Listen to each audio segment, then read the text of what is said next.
everybody, and welcome back to Be Like Christ for another episode. We're doing the second half of Mark chapter 2 today. As always, before we begin, remember, go out and get the book. What is the Bible? Online, free ebook, or download on, or actually purchase a hard copy like this one on Amazon.com. A bunch of useful information if you are a new Bible student. Also, the notes for all of these topics or studies are online for free at 2BeLikeChrist.com under the Resources and Bible Study Notes tab.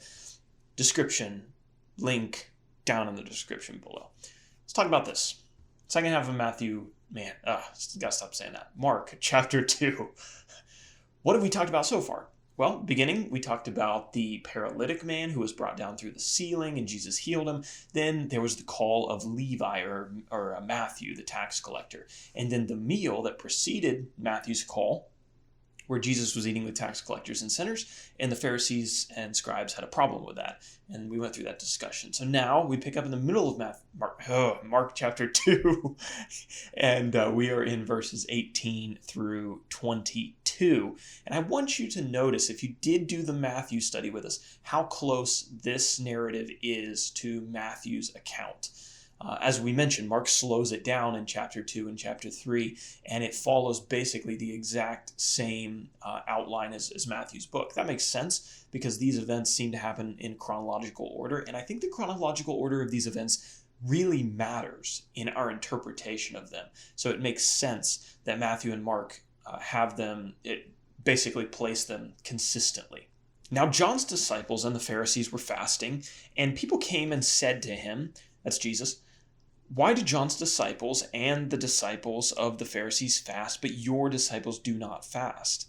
And Jesus said to them, "Can the wedding guests fast while the bridegroom is with them? As long as they have the bridegroom with them, they cannot fast.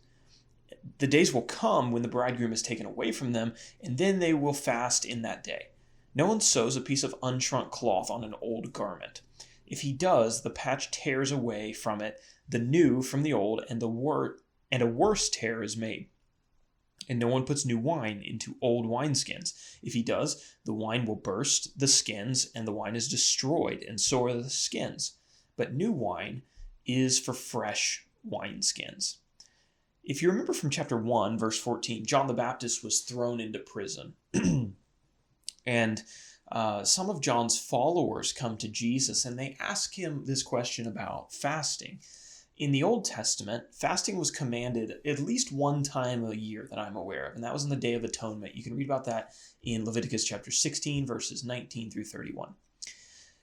But many of the Jews practiced additional fasting. We know that Jesus didn't have a problem with fasting. He practiced fasting in Matthew chapter 4 when he was about to go through his temptations. He fasted for 40 days. And according to these disciples, both the followers of John and the Pharisees participated in this voluntary fasting. And there were many pious Jews who held or who dedicated Monday and Thursday to the spiritual discipline of fasting as kind of an additional discipline on top of what the law required. And these men wanted to know why Jesus didn't instruct his disciples to fast. And to understand Jesus' response, I think it's important to understand a little bit about fasting. Why was it done? When was it done? Well, fasting and prayer are often coupled together, especially when we see them in the New Testament. It's often done when a big decision needs to be made, or when a person is seeking guidance from God, or during a time of sorrow, or particularly difficult trials. Jesus uses an illustration that appears several times in the scriptures as him as a groom and his followers as a bride. And he says that while the bridegroom is here, kind of while the wedding is going on, this is not the appropriate time to be fasting, because weddings are times of celebration, right? Times of feasting and joy, not times of difficulty and sorrow. And so Jesus appears to be saying that this is not the time for my followers to fast and to be sorrowful. God, the Messiah, is here to bring salvation to the world. And Jesus presents two pictures. The first one is the picture of putting new cloth onto an old garment. And at first you might be just thinking, like, what on earth is he talking about? If you've ever done any sewing, you might understand this principle a little bit better, but if not, like me, who got my mom to do all of my sewing, thank you, mother, you might not understand this principle as well, but you might be able to understand it just from everyday life, like the last time you went shopping. Why don't you put a new piece of cloth on an old garment? The reason is because, have you ever bought a new sweater at the store? I always go to Kohl's and I would buy like wool sweaters, and I really like them because I like sweaters. I like them. If you would buy one and you try it on, it fits perfectly, but then you throw it in the wash, and what happens to it? The next time you try it on, it's like 3 sizes too small, and it's like skin tight, and you're like, I can't wear this. But you know what that doesn't ever happen to? That sweater that you've had for like 5 years, the one that has like holes in it and the color's fading on it. When you throw that thing in the washer, it's going to come out the same size as it did before you put it in, because it's done shrinking. And in the same way, you don't put a new piece of cloth on an old garment. So let's say you have an old pair of jeans and they need a patch, and the only patches you have are these new pieces of cloth. Okay, so here's the hole in your jeans. It's this big. Here's your patch, and you stick it on and you sew up the sides, right? And it's just big enough to cover the hole.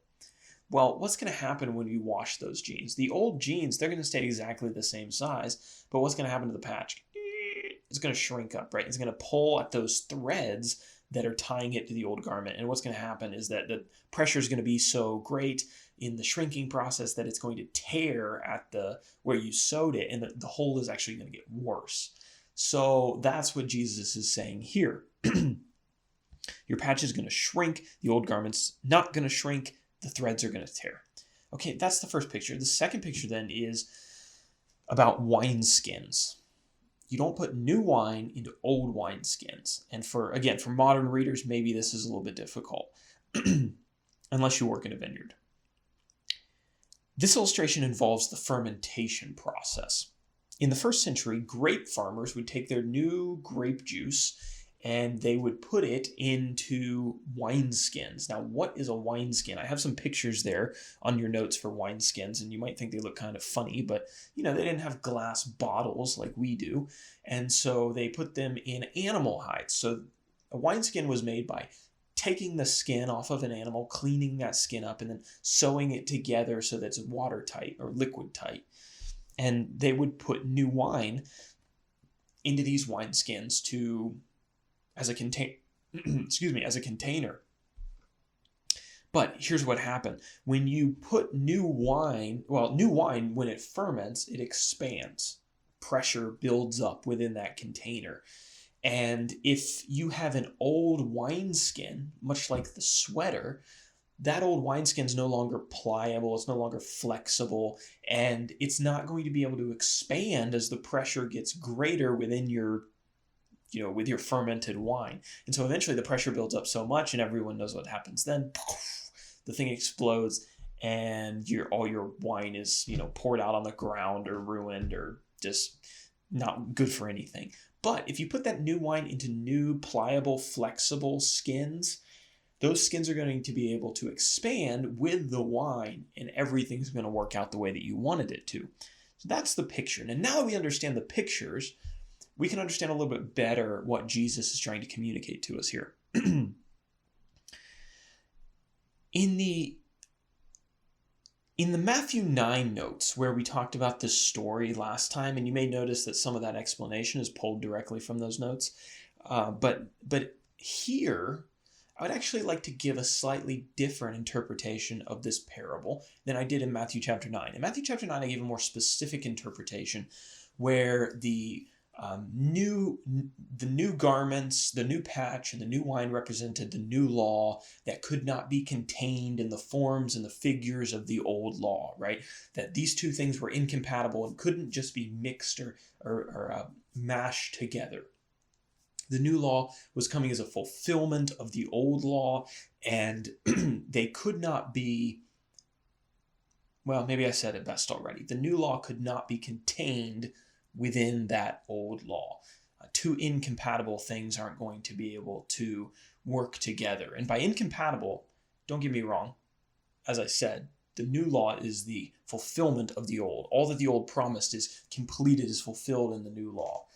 But two incompatible things can't mesh together in the sense that the old law was a law of works, whereas the new law is the law of grace.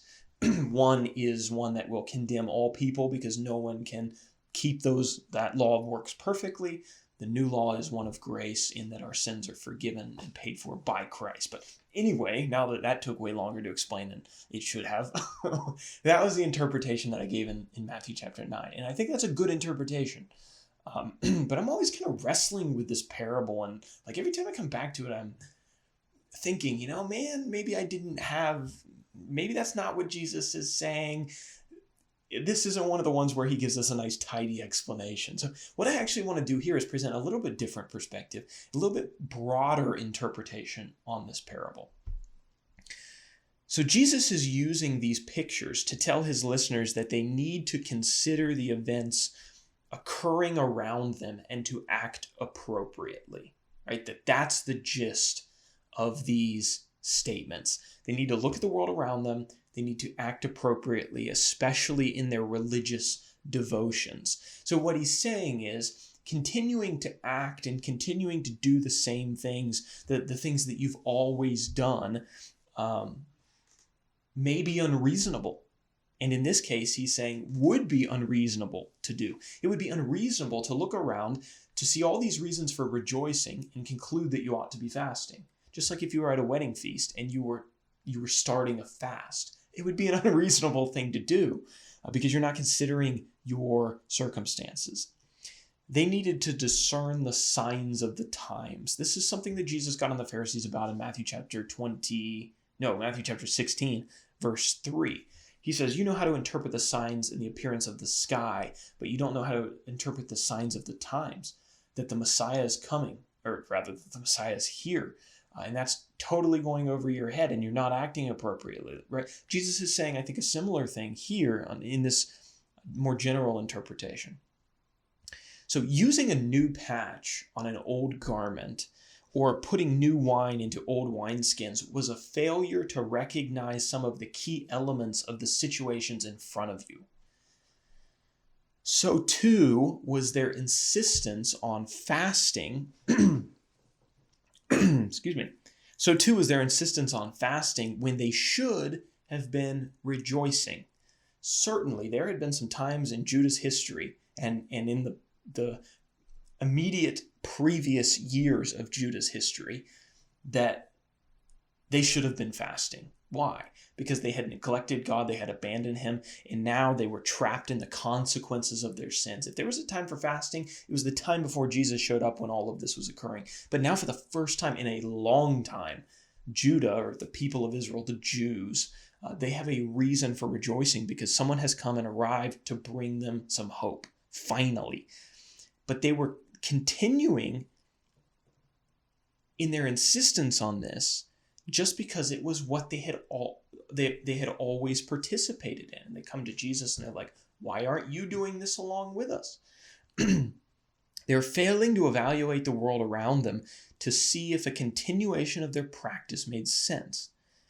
Jesus wanted them and needed them to look up, take their traditions off of autopilot, and to observe the goings on in the world around them. And, I don't sense Jesus's statement here as particularly harsh, but I think that is the instruction that he's giving. Look around. Look at what's happening in the world. Discern the signs of the times. Understand what's going on. Understand that this is a fulfillment of the scriptures. Understand that I am the Messiah. All the signs bear this out. This is a time for rejoicing in Israel, not a time for fasting. Let's talk about some application of this principle, though, because I think it's very easy for churches and for Christians to put their faith on autopilot and that we can become blind to the world sitting inside of our church buildings and carrying on with old traditions and never evaluating whether our devotions actually make sense. Are we doing the things that we're doing just because we've always done them, whether or not we're actually getting any kind of positive results from those things. It's not uncommon to see a congregation continuing to devote energy and resources and time to projects and programs that haven't garnished any results in years. I could not tell you how many congregations, how many programs I've seen that are just not effective. And yet congregations are continuing to pursue them and have been for a long time, not because they're the best thing to do, not because it's the best use of your resources, but because that's what they've always done. And for whatever reason, and those reasons could be varied, there's been no change. There's been no adjustment. Their attention and their time are consumed with ineffective work when necessary value-added work is being neglected. And I think that's what's really important. Sometimes we're doing these things, and if we have an overflow of resources and we're continuing to do some of those things, I don't think that's as egregious as times when, or occasions when Christians have limited resources and they're doing these ineffective things, and things that are really important go neglected, right? Obviously, you shouldn't waste the resources that God gives you, but when you're neglecting the important things, that's a serious issue. And it's not uncommon for Christians individually to put their faith on autopilot when we don't consider why we live the way that we live. When we choose to live a particular way because that's what everyone else around us is doing, or because that's the way our ancestors lived, or we don't take any time to evaluate why we have the devotions, personal devotions that we have. Maybe it's just what my parents and my grandparents did, and so now I do it. We have kind of this autopilot faith, and that can be dangerous. It can be dangerous when we don't consider our evangelism methods, when they're not relevant to a modern world, and it's like we're still trying to take these tactics that were effective maybe in the 50s and make them effective today. Or when we only give answers to questions in our churches that are, were relevant 10 years ago, and we're not dealing with any current day issues that people are struggling with, here and now. Or when our churches just drift along kind of 20 years behind the rest of the world, and isn't very relevant.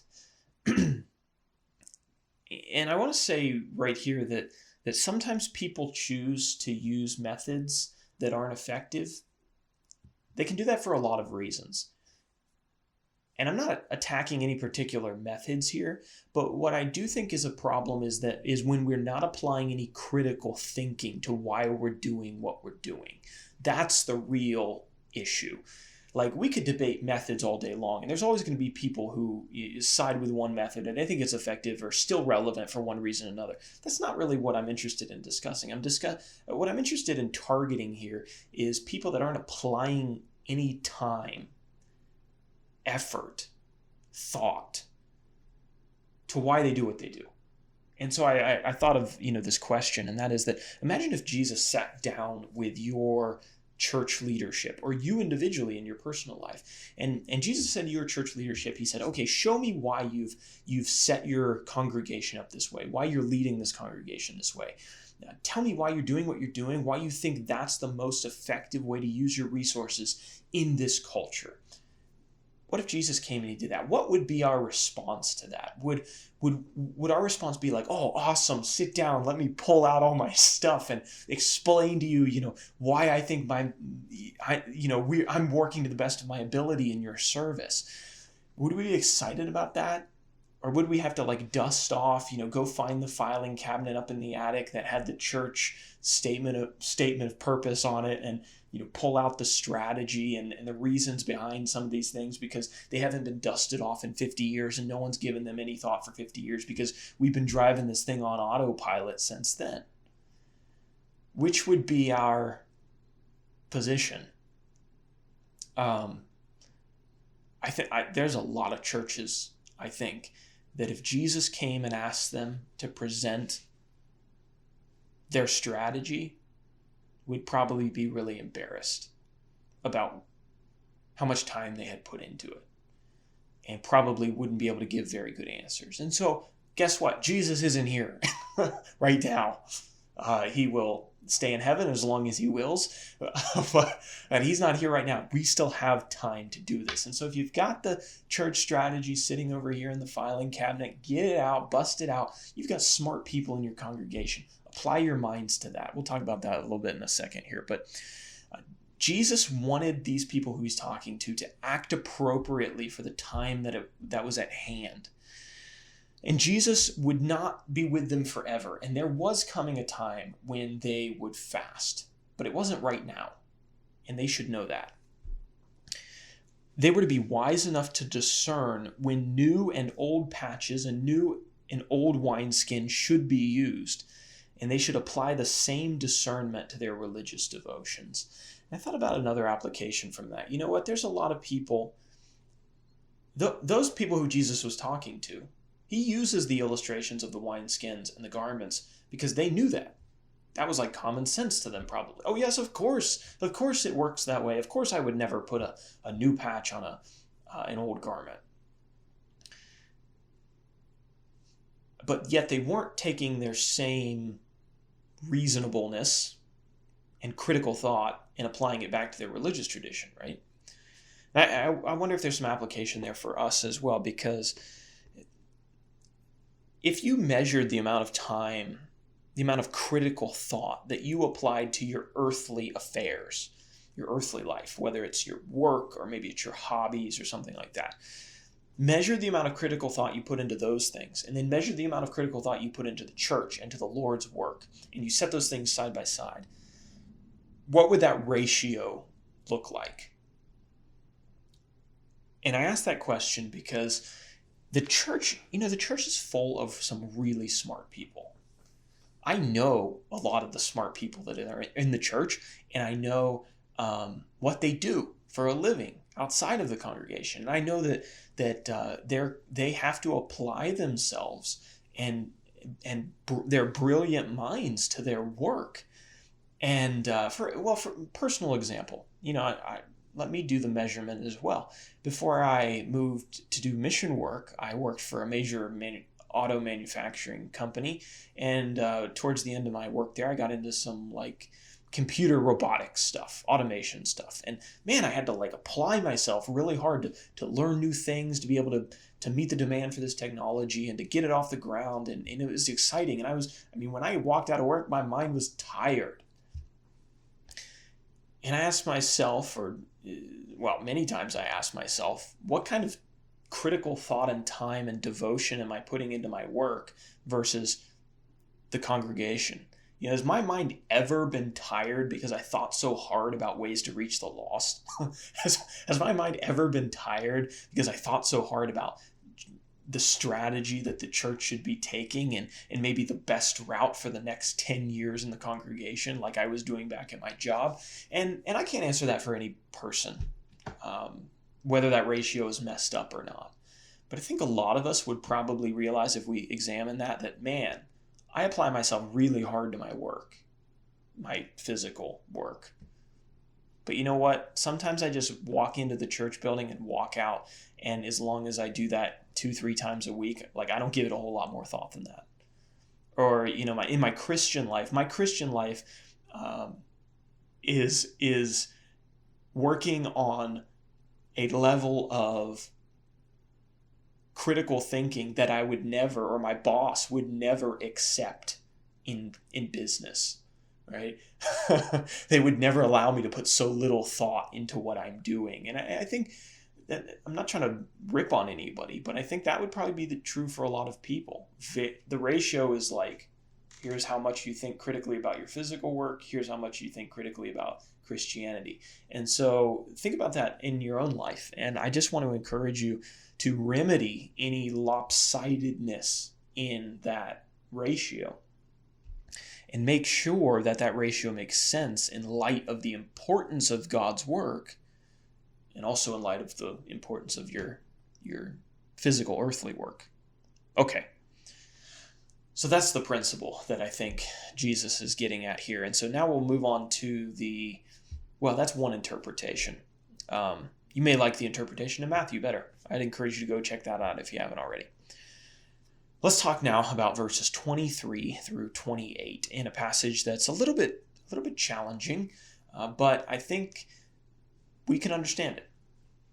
And we'll go through it piece by piece. I do want to go back to the text in Matthew and bring that into our discussion here, because there's a lot of details in Matthew that are not going to be included in Mark's account. And I think they're important to being able to properly understand this text. So we'll do that in a little bit. But first, let's read Mark's account of this interaction. One Sabbath, he was going through the grain fields, and they made their way.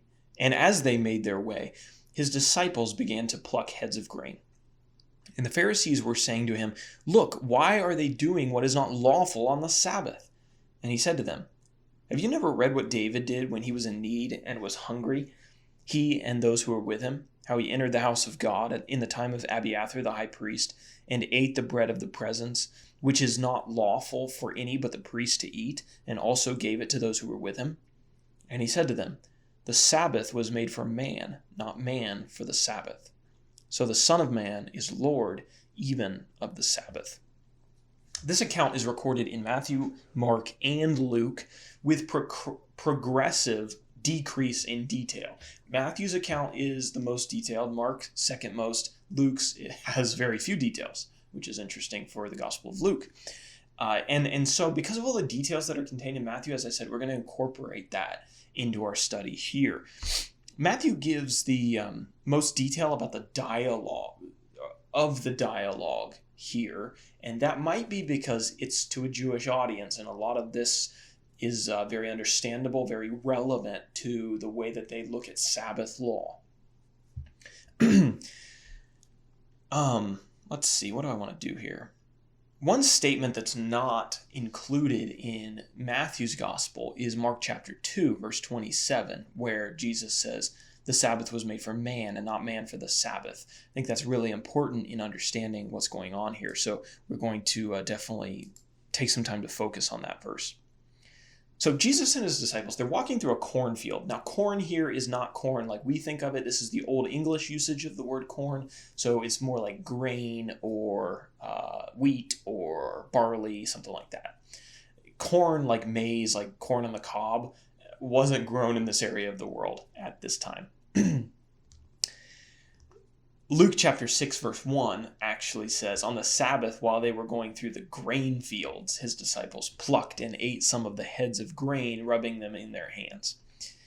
So in our scene, we find the Pharisees, and they're tagging along with Jesus, watching his every move, just waiting to pounce at the slightest violation of the law. They want to catch Jesus doing something wrong because he's offended them, and that's, they're like, they don't have anything better to do. They spend all of their time following Jesus around, not to learn, but to catch him in some kind of error so that they can call it out. And Jesus made it clear in Matthew's gospel that the Pharisees did have other things that they should have been doing.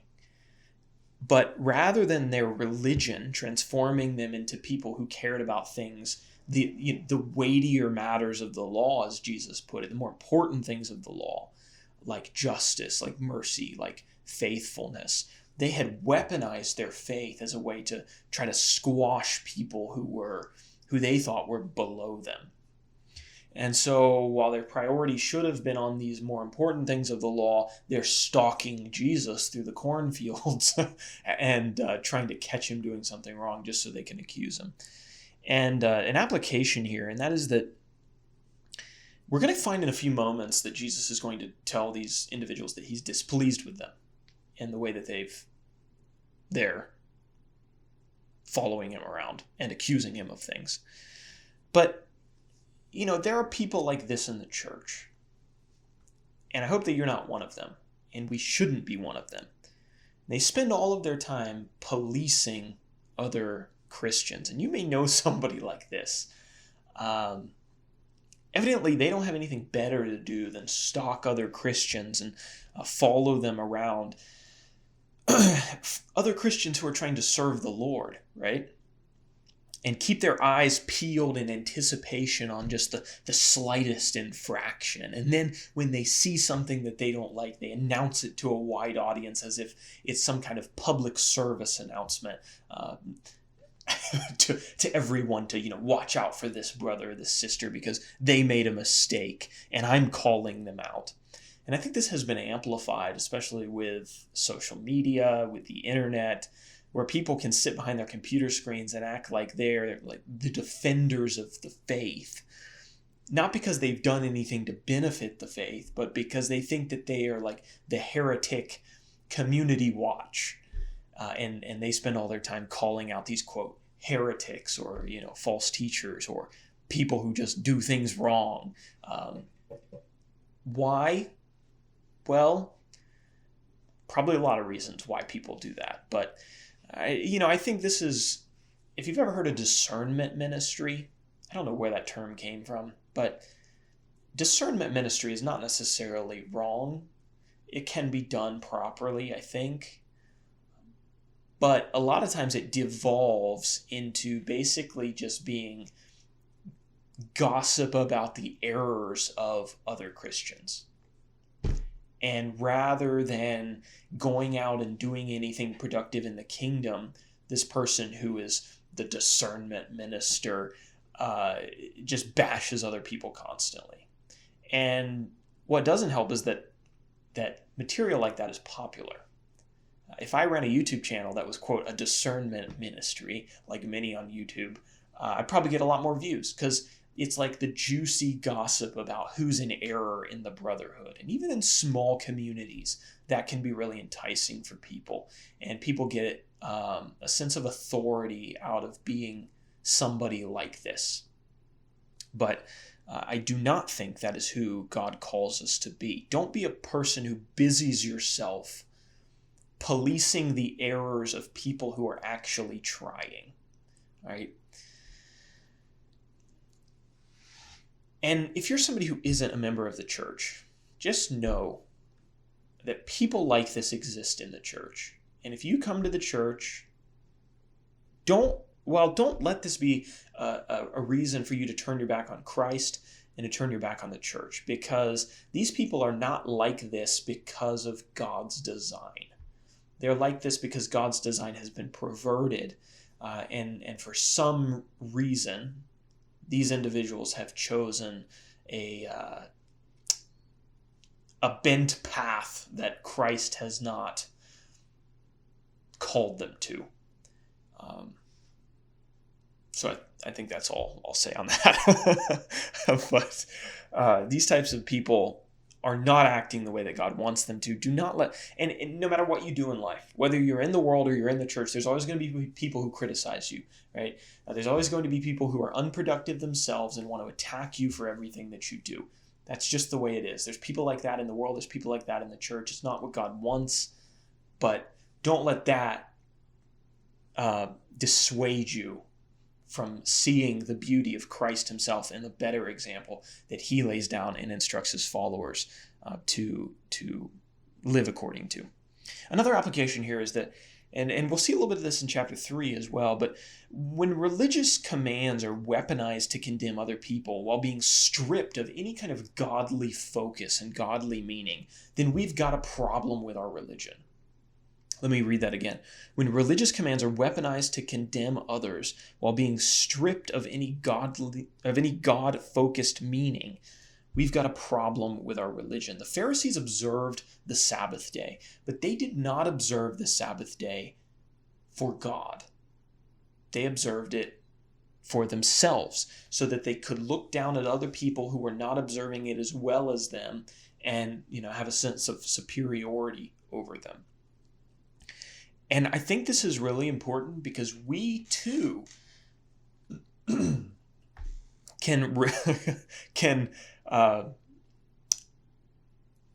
what am I saying? We too can observe religious commands without worship in our hearts, without devotion to God in our hearts. We can observe religious commands instead, so that we can claim that we are the best Bible followers, and so that we can then look down our noses at other people who are not doing it quite as good as ourselves. And there's a sense of pride that can well up in us when we can say, you know what, I do things by the authority of the scriptures, and you don't. And I'm in the right church, and you're not. And if it's pride that motivates that statement, then we've got an issue. Because if that's what we value the most, then what we're really worshiping and keeping all of the commands of the Bible is not God. We're worshiping ourselves and our ability to keep those commands. That's precisely the problem of the Pharisees. And really, they weren't as good at keeping them as they thought that they were. But we can do that even in the church today. So, important lesson to take away from this is that being a Bible authoritarian and a worshiper of God, a genuine worshiper of God, are two different things. Being a Bible authoritarian and being a true worshiper of God are two different things. And we've desperately got to know that and understand what that means, because, the devil has angles everywhere. And he can even lift a person up in pride at their ability to keep all the commands of the scriptures. Or at least, they believe that they're keeping the commands of the scriptures. So keep that in the back of your mind. And that's an application I think we had from Matthew as well. So it's the Sabbath day, it's Saturday, and the Pharisees accused Jesus' disciples of doing work. They're like, oh, you're doing work, which was forbidden on the Sabbath, because they said, oh, work is taking these grains in your hand and eating them. So they said, oh, that's a violation of the Sabbath day commands. Moses, well, the question is kind of, was it really? Or is it something that they just made up? Moses had permitted the taking of grain while walking through a field so that a person could eat it, but he didn't say anything about whether or not that should be done on the Sabbath. The Pharisees, in their traditions and their interpretations of the law, had determined that that was forbidden.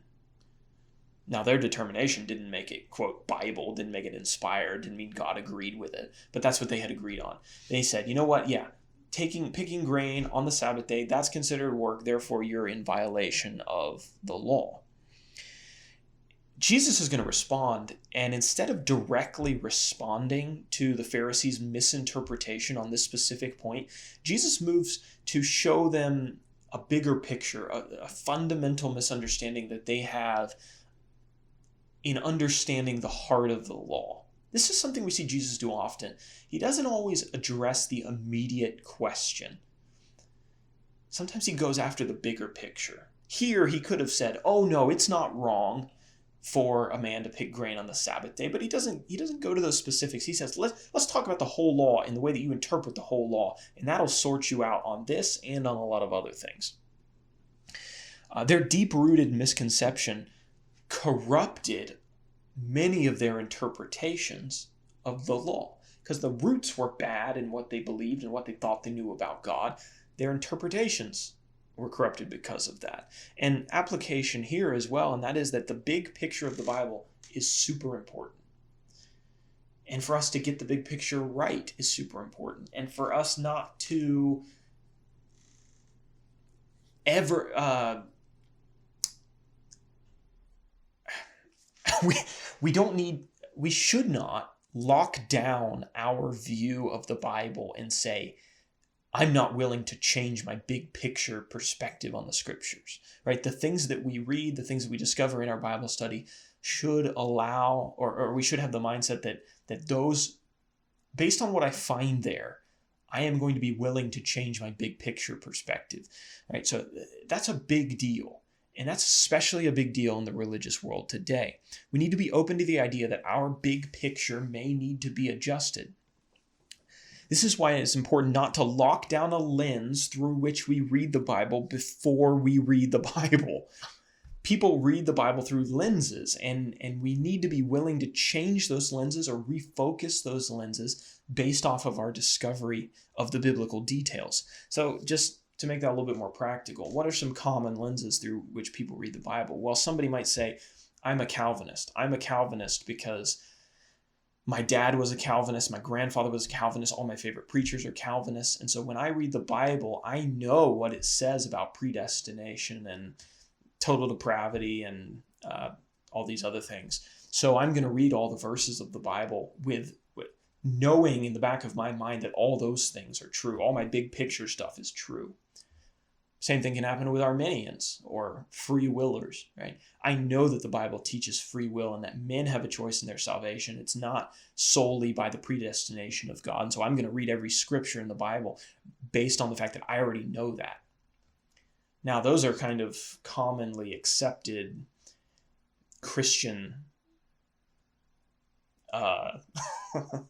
what is the word I'm looking for? Christian views of the scriptures. They're kind of the popular ones. But think about if someone like a Jehovah's Witness did that.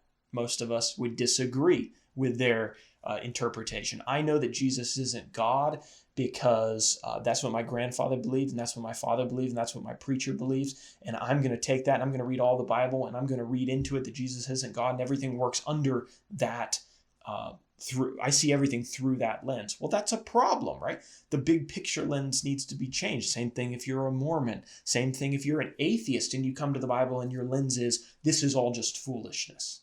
I can't find anything of value here, right? We can't lock down our lenses that we approach the Bible with. Those always need to be adjustable.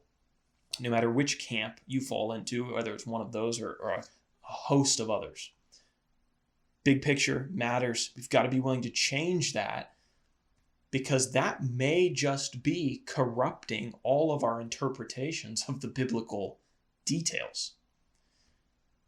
The details help us to understand the big picture, and then the big picture in turn then helps us to understand the details. So it all works in a circle, and if any of those things are locked, the circle's not going to work.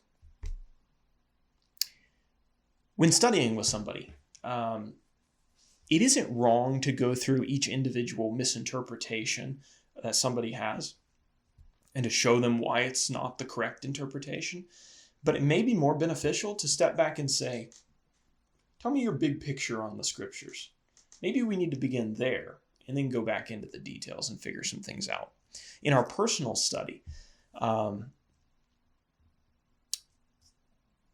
when we come across a text that doesn't seem to make sense based on our interpretation of the Bible or the way that we've always viewed things, we need to be willing to make some adjustments, maybe in our theology, what we think we know about God or doctrinal positions. It's easy just to run off to a Christian commentator within your denomination to give you the explanations for why you should keep the worldview that you already have, right? Give you a way to interpret that text in the worldview that you already currently hold to. But we ought to wrestle with the scriptures ourselves before we ever go running off to commentaries and come to conclusions about what the text actually says. And then go to those commentators to get more information that may play into our interpretation, but it's not going to make our interpretation for us. And a side note here, and that's just that, and I've talked about this on this channel before, but Bible commentaries are some of the most dangerous books that a person can possess. You might be like, that's a weird thing to say. And I get it. I get the irony that I'm basically, writing notes about how to interpret this, how we should interpret the scriptures, and I'm warning you against it. But that's a warning I want to give. Bible commentary is one of the most dangerous things that we can get, because if we use it incorrectly, Bible commentaries can teach us how to think about the Bible or what to think about the Bible, instead of being an aid to us in learning how to think for ourselves. If I'm always going back to the same people who already believe what I believe about the Bible, I'm not going to get anything different out of it, right? But if I learn to think for myself and use commentaries only as aids and assisting me to be able to understand the scriptures and to put the pieces of the puzzle together, then I'm going to be in a better spot. But do not allow a commentator to give you everything you need to know about the Bible without critically thinking about it yourself. That is just a surefire way to stay in whatever error you're currently in and never make progress towards finding any more truth than what you've already been taught. Now, let's finish off this chapter. I'm going to do something a little bit different here. I thought about, I wanted to use the text of Mark to go over the last section here, but I realized I was going to be referencing Matthew so much because there's so much in Matthew that isn't in Mark's same account that I just decided there was no reason to reinvent the wheel here. Matthew's account is the most detailed. I already wrote on Matthew's account in Matthew. And so I pulled the notes from Matthew over here. And so we can look at this text and the details that Matthew brings into this text through that lens. And because there's more to explain in Matthew, hopefully this will not only explain what's in Mark, but will also give you the details about Matthew if you haven't studied those already. So we're going to look at the rest of this out of Matthew's account. And just know that there's not going to be anything in Mark's account that we skip. Everything that's in Mark's account we're going to cover here. So I'm not just like copping out and going somewhere else and not explaining Mark's details. But anyway, let's read this account out of Matthew. Matthew chapter 12, verse 3. And he said to them, "Have you not read what David did when he was hungry and those who were with him? How he entered the house of God and ate the bread of the presence, which was not lawful for him to eat, nor for those who were with him, but only for the priests? Or have you not read in the law how on the Sabbath the priests in the temple profane the Sabbath and are guiltless? I tell you, something greater than the temple is here. And if you had known what this means, I desire mercy and not sacrifice, you would not have condemned the guiltless. For the Son of Man is Lord of the Sabbath." So you see, very similar to Mark's account, but we have some details in here that that Mark doesn't include. Let's look at this, verse 3 and 4 in Matthew 12. So verse 3 describes a situation where David ate the holy bread, or the bread of the presence. And what is that? You can read about this in 1 Samuel chapter 21, verse 1 through 7. The holy bread was a special bread that was made by the priests, and it was only to be eaten by the priests. That was according to the Old Testament law, Leviticus chapter 24, verses 5 through 9. David was not a priest, but he was in need of food when he ate this bread. And the question is, why does Jesus bring up this story? This passage is a little bit difficult, not because of what is said here, but what is actually not said. Jesus doesn't tell us. He doesn't say that David was right in doing this, and he doesn't say that David was wrong in doing this. And so this has led to some different interpretations on this text, and I want to get down to the one that I think is most reasonable and is supported by the context. You may agree, you may not agree. Okay, so let me present two interpretations, and then I will tell you which one I like better at the end. Some argue that Jesus brought this up because David's actions were condemnable, that David had done wrong in breaking this Old Testament command. And what he's doing here is that by presenting this to the Jewish elite, these people who were accusing Jesus' disciples, they never condemned David for this. They never brought this up. Why? Because they were playing favorites. They liked David, right? And they weren't going to condemn him for doing this. But here they were after Jesus' disciples for supposedly breaking the law. And so what Jesus is doing is he's calling out their hypocrisy. Why don't you call out David's sin and try to call out my apostles' sin? And so he's saying here, you're not consistent in your accusations. And right, so he's discrediting them, revealing their hypocrisy. That's the first interpretation. David was condemnable. His actions were. Here's the second interpretation, and that is that David's actions were not condemnable, that he is not guilty before God for what he did. Again, although it's not found in Matthew, Mark chapter 2, verses 27 is here in the text of Mark, and I think it's very important to incorporate this in our discussion. This verse reads, "The Sabbath was made for man, not man for the Sabbath." And so under the second interpretation, Jesus is saying that the Pharisees don't understand the Sabbath command as well as they think that they do. They don't understand the Sabbath because they have a fundamental misunderstanding of the heart of the Old Testament law. To them, it's nothing more To them, the Sabbath is nothing more than a ritual that must be observed no matter what the human cost is, or the cost in human suffering and human inconvenience. And Jesus appears to be saying otherwise. He says men were not created to be servants of the Sabbath day. The Sabbath was created as a day of rest for the benefit of men. So the example of David is an example of a time that an exception was made to the specific Old Testament command. And the circumstances of the event merited the exception. David and the priest who gave David that food were not condemned. Why? Because God's design in creating the old law wasn't to lift up stringent law keeping as the highest good, even in the face of human need. There were times when the ritual was put aside for the good of God's servants. And God had designed the law this way. And we're going to see another example of this in Jesus' next statement about the priests in the temple. So in condemning Jesus' apostles, they revealed their ignorance about the true heart of the law. So again, Jesus is not dealing specifically with their issue of their misinterpretation of the Sabbath commands. He's getting at the bigger picture, right? And this is similar to what he kind of says in the Sermon on the Mount, where they had all the externals right, but they didn't have the internals right. They had a big picture problem. Now, which interpretation is correct?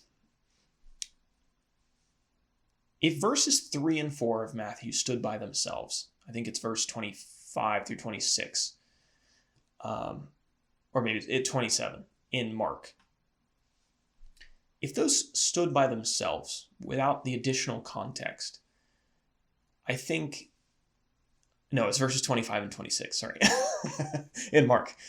If they stood alone without the additional context of the passages, I think the first interpretation would be the one that I take. Actually, the first interpretation was the one that I took for a long time until I really got in and studied this passage for the book of Matthew. But in light of the following verses and in light of Matthew chapter 12, verse 7 and Mark chapter 2, verse 27 in particular, I actually believe that the second interpretation is more likely correct. And let's now go through the rest of this context, and I'll explain why I think that's the case. So verse 5, let's read that again. Or have you not read in the law how on the Sabbath the priests in the temple profane the Sabbath and are guiltless? So Jesus again proves the Pharisees don't understand the laws of God surrounding the Sabbath. According to the Pharisees' interpretation of profaning the Sabbath, their own priests profane the Sabbath every Saturday. So why does Jesus bring up this event in the temple and these happenings in the temple? Well, the priests performed, quote, work, as the Pharisees would consider it, on the Sabbath day, and it was part of God's law. They killed animals and they offered sacrifices. You can read about that in Numbers chapter 28, verses 9 through 10. And they did it in the most sacred location on earth, which was the temple. So if the Pharisees' stringent interpretation of the law was valid, the temple was profaned every single week by these actions of the priests. And yet the Pharisees weren't busting down the temple gates to punish the sinful priests. The truth was that the Pharisees understood much less about Sabbath law than they thought that they did. And it seems that he's making the same point as he made with the example of David, and that's that contrary to their self-righteous interpretation of Sabbath put forward by the Pharisees, there was more to the Sabbath law than just ritual, and it was not an absolute law for absolutely every situation. Verse 6 then, let's read that again. I tell you, something greater than the temple is here. What is greater than the temple? Jesus. Well, Jesus is greater than the temple. The temple had been the place of God's presence on earth during the Mosaic era. But now, Christ was the embodied presence of God on earth. And if the priests were profaning the most holy temple by breaking the Sabbath, it was definitely something that Jesus would be concerned about. And if the apostles were profaning the Sabbath in the presence of something even greater than the temple, that being Jesus here in this grain field, it was definitely something to be concerned about. And yet, Jesus wasn't concerned. No violation of the law had occurred. If the Sabbath made an exception for the work that happened in the temple, it would certainly make an exception for Christ. And then in verse 7, he says, if you knew what this statement means, I desire mercy and not sacrifice, you would not have condemned the guiltless. That verse is a quotation of Hosea chapter 6, verse 6. You may also remember it from Matthew chapter 9, verse 13. Hosea 6:6 reads, for I desire steadfast love and not sacrifice, the knowledge of God rather than burnt offerings. If the Pharisees had a better grasp of what this scripture meant, they would not have condemned the innocent apostles. Okay, what does the statement mean, though? I desire mercy and not sacrifice. Mercy is what? Mercy is kindness to other people, right? Giving out something that a person doesn't deserve. They deserve one thing, and you're showing mercy and giving them something else. So he says, I would desire that over sacrifice, worship. The Sabbath command was a direct command from God. And as any direct command from God, it was to be heeded, it's to be obeyed. But showing mercy, loving your neighbor, was also a direct command from God that was to be heeded, that was to be obeyed. The Sabbath command was instituted for the good of man. Jesus says that in Mark 2:27. So if presented with a choice between the good of man and showing mercy and stringent keeping of the Sabbath law, the good of man was to take priority. The Sabbath law was designed with this in mind. Therefore, laying aside a ritual so that love could take its place was not contrary to Sabbath. Now, obviously, that would be the exception rather than the rule. But Sabbath law was designed with this in mind. Laying aside a ritual or the stringent keeping of Sabbath so that love could take its place was not contrary to the way that God had designed the Sabbath. God would rather have mercy and love shown to your neighbor than the expense of it or the expense of those things in order to keep the ritual. Now, let's make this a little bit more practical because I know that it's kind of abstract. Imagine that you're walking down a road back in the first century and you saw a man who maybe had been trampled by a cow. Yeah. So he's laying in the ditch. I don't know why I'm laughing. He's laying in the ditch. And what would Jesus have you do if you found that man? It's the Sabbath day. He's laying in the ditch. He has to go to the hospital. What are you going to do? Are you going to leave that man? Because carrying him and walking him all the way to the hospital would be a violation of Sabbath law because you weren't allowed to carry a burden on the Sabbath day and you weren't only allowed to walk so far, and maybe the hospital is farther than that. And so to pick him up and to carry him to the hospital, that would be a double violation of the Sabbath. So what are you going to do? Is that what Jesus wants you to do? Or does Jesus prefer that you show mercy to the man? And even though it's the Sabbath, mercy over sacrifice, take the man to the hospital. Imagine that you, in a more modern example, are driving to worship. You see a man who's been hit by a car. It's a command to assemble with the saints and to be able to encourage one another and sing songs to edify one another and to study the scriptures and to take the Lord's Supper and remember the body of Jesus and blood of Jesus, sacrifice. All those are commands. And let's say that maybe you have to, you've got opening prayer, or maybe you're teaching Bible class that day, and you drive by this man. He's been hit by a car. He's laying on the beach. It's 12:30. I need to go to bed. He's laying in the ditch, and you have a choice. Do I keep driving to go to worship, Or do I show mercy to this man and I'm not going to be able to make it to worship? To which command are you obedient? I think this text gives us the answer to that problem. And the Pharisees had this completely backwards. They put all of the importance on the ritual, and they put none of the importance on the mercy and the love. And we'll see this, especially in chapter 3. I think this is why chapter 2 and 3 are basically the same in Matthew and Mark, because they tie in together. Jesus is going to look at the Pharisees in the next chapter, or the scribes, and I can't remember which, in the next chapter, and he's going to say, is it lawful to heal on the Sabbath day? Can I do good on the Sabbath day? Is it wrong for me to do good on the Sabbath day? What is he challenging them on? He's challenging on this very principle that he's explaining in chapter 2. The answer is it's not wrong to show mercy on the Sabbath day. And that mercy supersedes any kind of stringent interpretation that they may have on the law. So the Pharisees are totally backwards on this, and Jesus is trying to straighten them out. We have here a conflict. You know, if you are, well, I'm going to skip that point. I think we've made the point well enough. And that is mercy over sacrifice. Which one takes priority? Jesus tells us which one it is, and it is mercy. And so, to the Pharisees, what's the point? What's the big point that Jesus is trying to get across? To the Pharisees, all that matters is strict law keeping.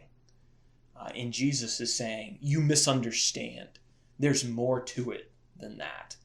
And you're condemning guiltless people because your misunderstanding is so deep.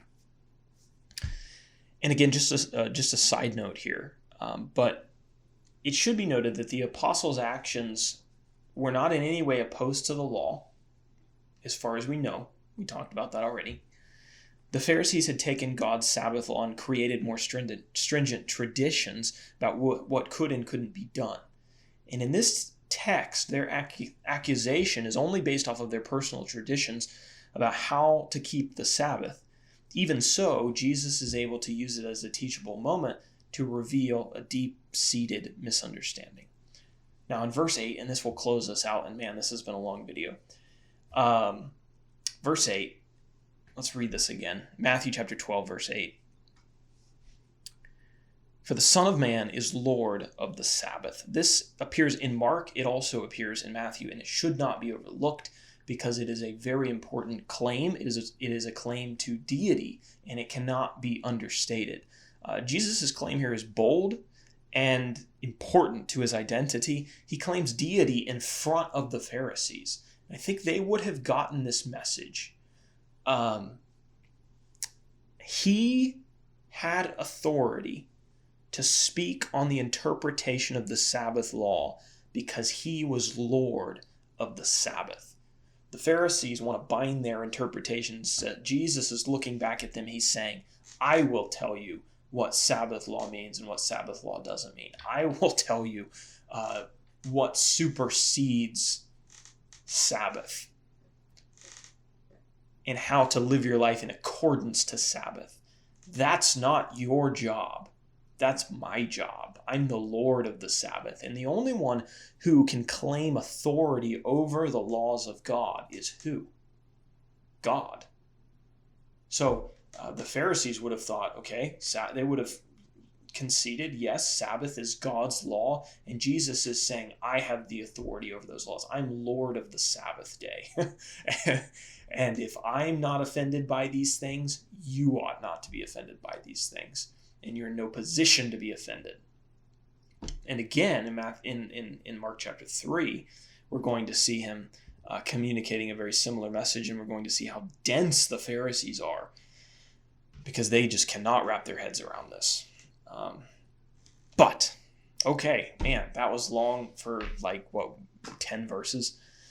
But that text, there's a lot going on there. And if you disagree with my position there and you think that the first interpretation of this text is a better interpretation, I'd be interested in hearing your thoughts on that, and especially how you interpret Matthew 12 and 12:7, Mark 2:27 in context. Why does Jesus bring those up in context if David's actions are condemnable?